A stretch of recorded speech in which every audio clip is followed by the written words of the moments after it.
बाहेर मुसळधार पाऊस आणि घरात मस्त खमंग तळलेली कुरकुरीत कांदा भजी खाण्याची मजाच काही वेगळी आहे. आणि यासोबतच एक चटणी बनवली आहे. हिची चव इतकी छान आहे की पाहिल्याबरोबर तोंडाला पाणी आल्याशिवाय राहणार नाही. कांदा भजी बनवण्यासाठी मी इथे 5 कांदे घेतलेले आहेत. तर कांदा भजीसाठी कांदा कापायचा कसा हे खूप महत्त्वाचं आहे, ते आपण पाहूया. स्वप्नास किचनमध्ये स्वागत. व्हिडिओ आवडला तर लाईक शेअर सबस्क्राईब नक्की करा. तर कांदा मी अर्धा कट करून घेतला आहे आणि आपल्याला हा असा उभ्या साईजमध्ये न कापता असा आडवा कापायचा आहे, म्हणजे छान मोकळ्या मोकळ्या स्लाइस तयार होतात आणि भजींना शेप पण खूप छान येतो. कांदा कापल्यानंतर त्याला छान असा मोकळा करून घ्यायचा. तर सगळा कांदा मी छान असा मोकळा करून घेतला आहे आणि आता भजी कुरकुरीत होण्यासाठी मी इथे तुम्हाला एक टिप सांगणार आहे. आता मी घेतला आहे एक बाउल, त्याच्यामध्ये हा कांदा ट्रान्सफर करून घेऊया.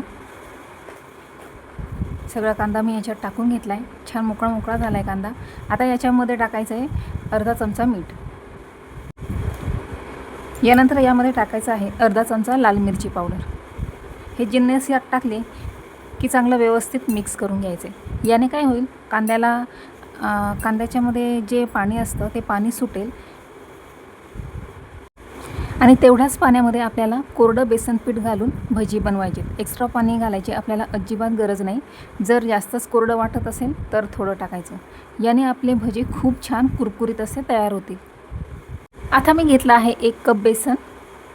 यातलं सगळं बेसन एकचदा टाकायचं नाही, तर थोडं थोडं करून 3 टप्प्यामध्ये आपण हे वापरायचं आहे. जेवढं बेसन लागणार आहे तेवढंच मी याच्यात टाकणार आहे. तर आता हे व्यवस्थित मिसळून घेतलं. आणखीन थोडंसं टाकूया. तर 1 कपामधून आणखीन थोडंसं बेसन मी याच्यामध्ये टाकून घेतलं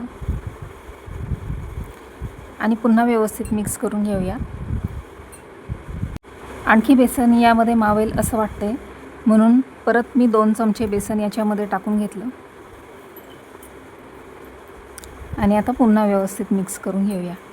जी कुरकुरीत होण्यासाठी मी इथे 1 सपाट चमचा कॉर्नफ्लॉवर घेतलं आहे. खूप जास्त घालायची गरज नाही. अगदी सपाट चमचा टाकून कॉर्नफ्लॉवर व्यवस्थित मिक्स करून घ्यायचे. आता याच्यात मी क्रश करून ओवा टाकणार आहे. ओव्याची चव याच्यामध्ये खूप छान लागते. बस फक्त हे 3-4च इन्ग्रेडियंट्स या भजींमध्ये खूप महत्त्वाचे आहेत. खूप जास्त पदार्थ घालायची गरज नाही. याच्यानेच खूप छान अशी कुरकुरीत मस्त कांदा भजी तयार होतील. आता यात मी अगदी थोडी म्हणजे पाव चमचा हळद आणि पाव चमचा लाल मिरची टाकून घेतली आहे. थोडीशी बारीक चिरलेली कोथिंबीर टाकून घेऊया आणि मीठ आधी थोडंसं टाकलं होतं. आता थोडंसं पाव चमचा मीठ घातले. आता या स्टेपला मिश्रण थोडंसं कोरडं होतं, त्यामुळे थोडासा पाण्याचा सपका मारून घ्यायचा. खूप जास्त पाणी टाकायचे नाही. अगदी थोडंसं पाणी टाकून मी सर्व जिन्नस व्यवस्थित मिक्स करून घेणार आहे.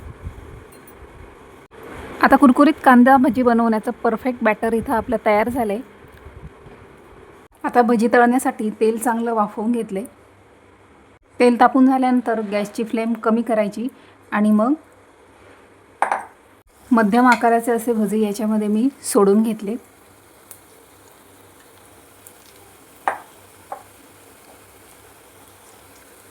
भजी तेलामध्ये सोडायच्या आधी तेल चांगलं तापलेलं असणं खूप गरजेचं आहे.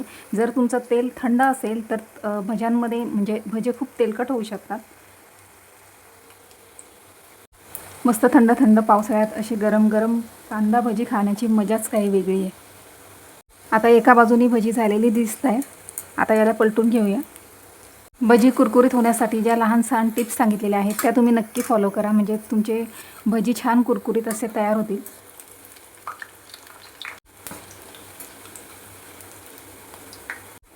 भजे छान कुरकुरीत तळून झालेले आहेत. आता काढून घेऊया.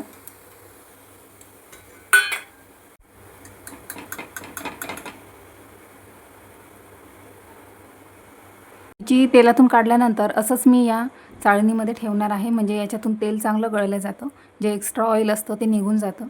असंच मी एका प्लेटमध्ये ठेवून घेते. आता एक बॅच आपली इथे तळून झाली आहे. दुसरी पण भजे मी असेच टाकून तळून घेणार आहे.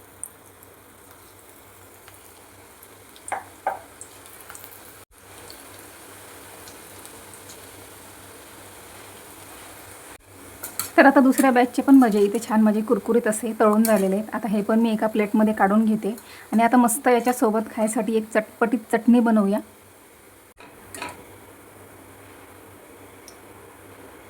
चटणी बनवण्यासाठी मी ती मिरच्या घेतलेल्या आहेत. आठवड्याच्या शेवटी बऱ्याचदा घरामध्ये अशा मिरच्या उरलेल्या असतात ज्या थोड्याफार लाल झालेल्या असतात.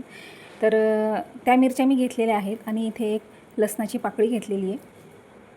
या 2च वस्तूंपासून आपल्याला चटणी बनवायची आहे. मिरच्या थोडा वेळ मी पाण्यात भिजवून घेतल्या होत्या.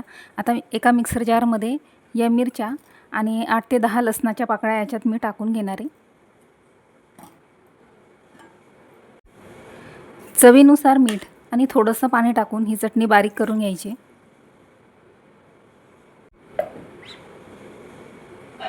चटणी तयार आहे. आता ही एका बाउलमध्ये काढून घेऊया.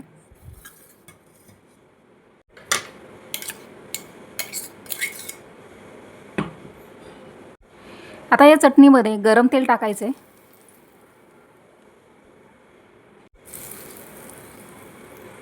चटणी आपली इथे तयार झालेली आहे. आता एका प्लेटमध्ये भजी आणि चटणी सर्व करून घेऊया. व्हिडिओ आवडला तर चॅनलला फॉलो करा, सबस्क्राईब करा, लाईक कमेंट देखील नक्की करा. चला तर पुन्हा मिळूया नेक्स्ट व्हिडिओमध्ये.